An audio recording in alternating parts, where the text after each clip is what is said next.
जय श्री कृष्ण भक्तों, आप सभी को विश्वकर्मा जयंती की हार्दिक शुभकामनाएं।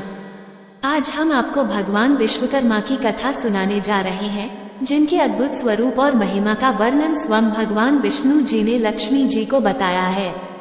भगवान विश्वकर्मा देवताओं के देव, शिल्पी और आदि अभियंता कहे जाते हैं। उन्हें जगत का प्रथम अभियंता और अद्वितीय शिल्पकार कहा जाता है। विश्वम कृत्यस्म व्यापारो वा यस्य स, अर्थात जिसकी सम्यक सृष्टि व्यापार है, वही विश्वकर्मा है। प्राचीन काल से ब्रह्मा, विष्णु और महेश के साथ उनकी पूजा का प्रावधान हुआ। विश्वकर्मा को प्राचीन काल का पहला इंजीनियर माना जाता है। इस दिन औद्योगिक उपकरणों और औजारों की पूजा करने से कार्य में कुशलता आती है और शिल्पकला का विकास होता है। देव शिल्पी विश्वकर्मा ने सतयुग के स्वर्गलोक, त्रेता युग की लंका, द्वापर की द्वारका और कलियुग के हस्तिनापुर आदि का निर्माण किया। उन्होंने इंद्रपुरी, यमपुरी, वरुणपुरी, कुब्रपुरी, पांडवपुरी, सुदामापुरी और शिवमंडलपुरी का निर्माण किया। पुष्पक विमान और देवों के भवन तथा दैनिक उपयोग की सभी वस्तुएं भी उनकी रचना है। विश्वकर्मा भगवान की कथा सुनने मात्र से मनुष्य के संकट समाप्त होते हैं और धन धान्य की प्राप्ति होती है। इस प्रकार जो मनुष्य भक्ति भाव से उनके पूजन और ध्यान में लीन रहता है, वो सुखी होता है और उनके चरण कमलों की भक्ति प्राप्त करता है। एक समय अनेक ऋषिगण धर्म क्षेत्र में एकत्र हुए और वहां धर्म के तत्व जानने वाले सूत जी से कहने लगे, हे पुराण के मर्मज्ञ महामुनि, आप हमारे ऊपर अत्यंत कृपा करके हमारे इस अचानक उत्पन्न हुए संदेह का नाश कीजिए। हमने सर्वव्यापक विष्णु के अनेक रूप सुने हैं, उनमें से कौन सा रूप सर्वश्रेष्ठ है, ये हमें बताइए। सूत जी बोले, हे महात्मा मुनियों, तुमने संसार के कल्याण के लिए ये सर्वशुभ काम करने वाला प्रश्न किया है। अतः मैं तुम्हारे लिए सब जगत के पालक, परम पूज्य भगवान विष्णु के महाअद्भुत रूप का वर्णन करूंगा। हे तपस्वियों, उस परमात्मा के अनंत रूप हैं। उनमें जो अत्यंत श्रेष्ठ है, उस रूप को सुनो। उस दिव्य रूप के स्मरण मात्र से महापापी मनुष्य भी पाप से मुक्त हो जाते हैं, इसमें संदेह नहीं है।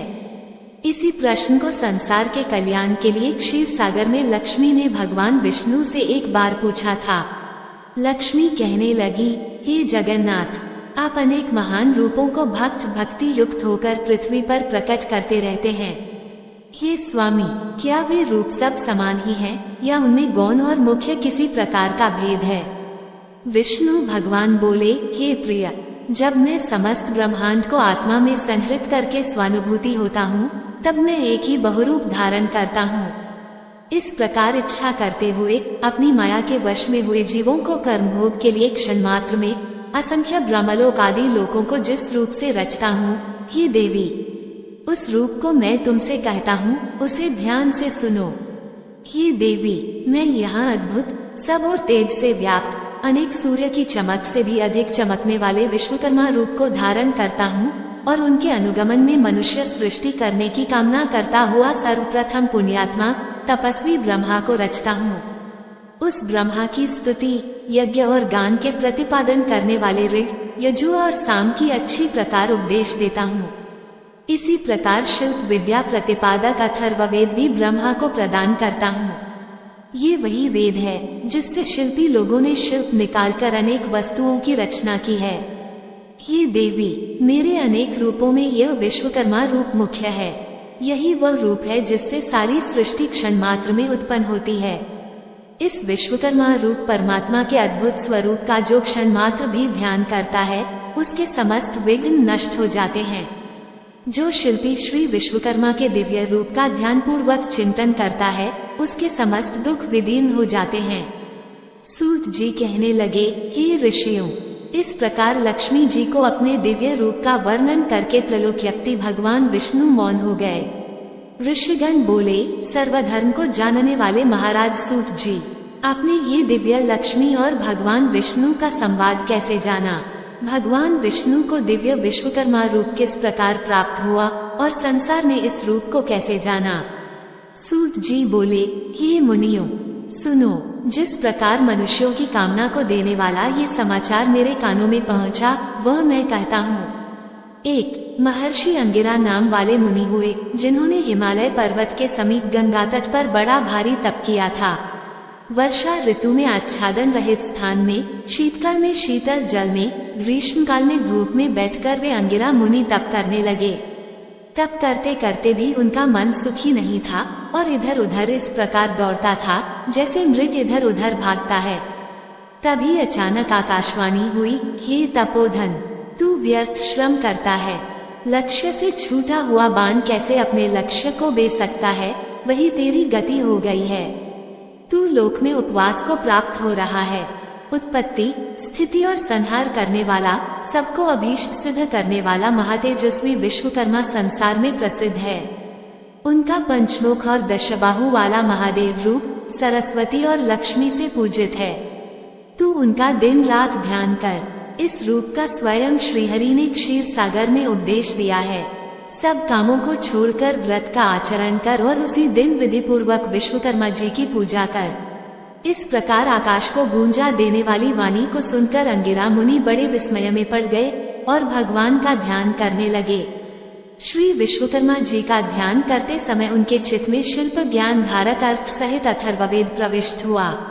उन तत्व ज्ञान ने विमान रचना आदि की अनेक शिल्प विद्याओं का रस अथर्ववेद के ज्ञान से प्रकट किया। ये संसार श्री विश्वकर्मा भगवान की कृपा से ही सुखी है, क्योंकि उनके बताए ज्ञान से ही आवश्यक ज्ञानादि जगत बनाता है। तभी से श्री विश्वकर्मा जी का रूप संसार में प्रसिद्ध हुआ। परंपरा से आए हुए इस कथानक ने मेरे कानों को भी पवित्र किया है। हे ऋषियों, इस परम रहस्य को जो मनुष्य श्रवण करेंगे, उनके लिए श्रवण मात्र से ही ज्ञान की प्राप्ति हो जाएगी। यह महाज्योति रूप है जो संसार का उपकार करता है। वह मनुष्य कृतघ्न और पापी है जो इस रूप का ध्यान नहीं करता। ऋषिगण बोले, हे महाराज, आपसे कहे हुए श्री विश्वकर्मा के चरित्र को श्रवण करते हुए हमारे चित्त की तृप्ति नहीं होती, जैसे अमृत के पान से देवताओं की तृप्ति नहीं होती। अब भी श्री विश्वकर्मा जी के सच्चरित्र के श्रवण की इच्छा इस प्रकार बढ़ती जा रही है जैसे हवा से बार बार अग्नि बढ़ती है। सूत जी कहने लगे, हे मुनियों, एकाग्र मन से तुम जगत पूज्य सच्चिदानंद स्वरूप श्री विश्वकर्मा जी का दिव्य आख्यान सुनो। प्राचीन काल में प्रेम नाम का एक राजा हुआ जो अपनी प्रजा को संतान के समान पालता था और सब धर्म के कामों में बिल्कुल प्रमाद नहीं करता था। वह अपनी प्रजा का स्नेह से शासन करता था और कभी भी दंड से प्रजा का दमन नहीं करता था।